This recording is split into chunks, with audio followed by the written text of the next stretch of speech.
Mariana Galas, viva Petrobras, o petróleo é nosso, né? Viva Petrobras, viva.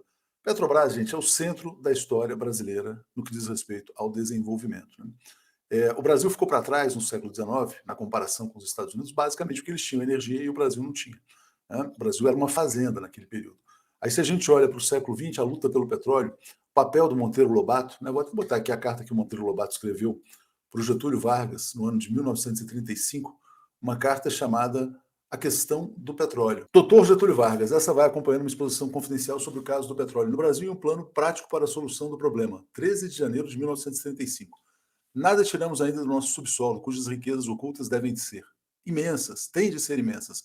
Meu plano corresponde ao primeiro passo para a mobilização dessas riquezas. Há na exposição uma estatística que impressiona. Os Estados Unidos tiram anualmente do seu subsolo quase 6 bilhões de barris. Nós praticamente nada, vivemos apenas arranhando a superfície do solo. Não se expande com o volume da minha exposição nem com a filosofia inicial. O assunto era vasto demais. O mínimo que podia ser dito foi que eu disse, por amor de Deus, leia. Tenho a certeza de que se a ler, de bom resultará para o nosso país. E o Getúlio leu, né? Leu as cartas do Monteiro Lobato, criou a Petrobras no ano de 3 de outubro de 1953, então lá se vão 50 anos, né? 53, é isso? É isso, 70 anos. Lá se vão 70 anos desde 1953.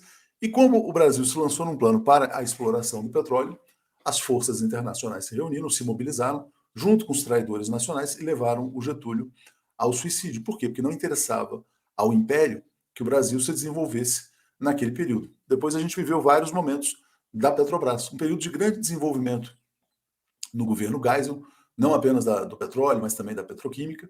Depois o Brasil, quer dizer, já tendo se industrializado, enfrentando as dificuldades de não ser um país autossuficiente em petróleo. Eu até escrevi um livro, na verdade, sobre a parceria Brasil-Iraque, na época do governo Figueiredo, quando o Brasil tinha que importar, e não tinha divisas, e para importar petróleo tinha que exportar serviços de engenharia, obras, Mendes Júnior, enfim, muita coisa naquele período. O livro se chama Conexão Bagdá, né? A História Secreta da Amizade Brasil-Iraque, acho que é isso. Já nem me lembro mais, né? O tempo passa rápido. Bom, aí depois você tem na abertura, democratização, etc. e tal, a Petrobras fica meio parada no tempo, o governo Fernando Henrique, marcado pelo acidente da P-42, se eu não me engano, né?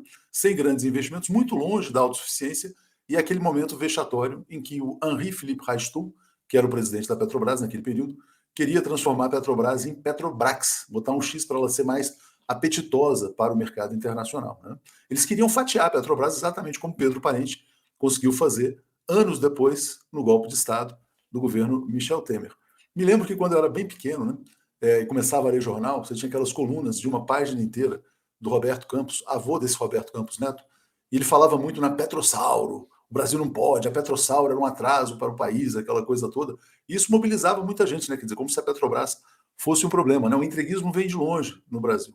Roberto Campos, Fernando Henrique, Henri Philippe Reichstug, mas eis que, de repente, o Lula faz aquela foto clássica, né, com as mãos lá do petróleo, as mãos sujas de óleo, e o Brasil descobre o pré-sal. O Brasil se torna um dos grandes produtores de petróleo do mundo.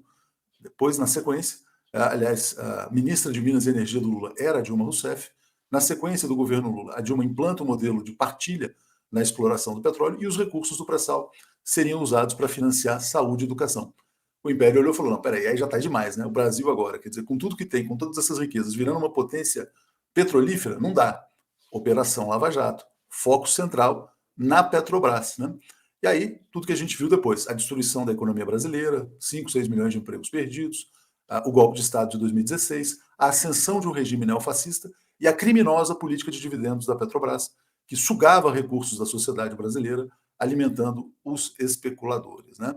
Agora, né, pouco a pouco, o Brasil vai se reencontrando seu rumo, 70 anos da Petrobras, o Jean Paul tentando se livrar daquela política anterior de preços, tentando retomar os investimentos nas refinarias, mas a Petrobras, vocês nunca podem esquecer que ela está no centro do projeto de desenvolvimento brasileiro. Né? E essa discussão agora, quer dizer, sobre transição energética, margem equatorial, Jean Paul Prats ontem concedeu uma entrevista ao programa Roda Viva e falou uma coisa básica, né? O Brasil tem direito de saber se há petróleo em nosso território.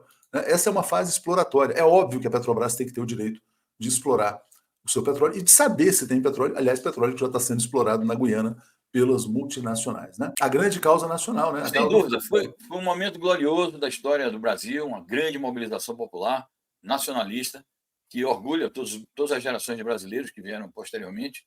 E, de fato, a Petrobras, a gente tem que sempre renovar esse brado.